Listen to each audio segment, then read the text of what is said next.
Hello everyone, this is my review of the Ryobi Jet Fan Blower.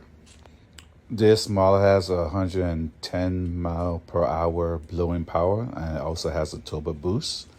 It's cordless. You use a battery for it, so you don't have to worry about gas or lugging a cord around.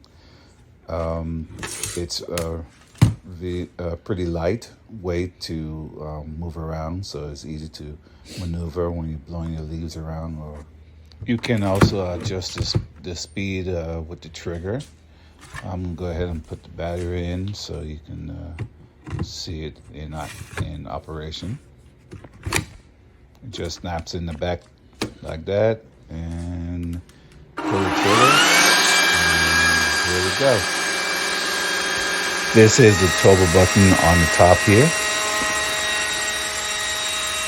And you can see it goes pretty good. I don't have a lot of leaves here inside the garage, but I could go out here and blow some things out here.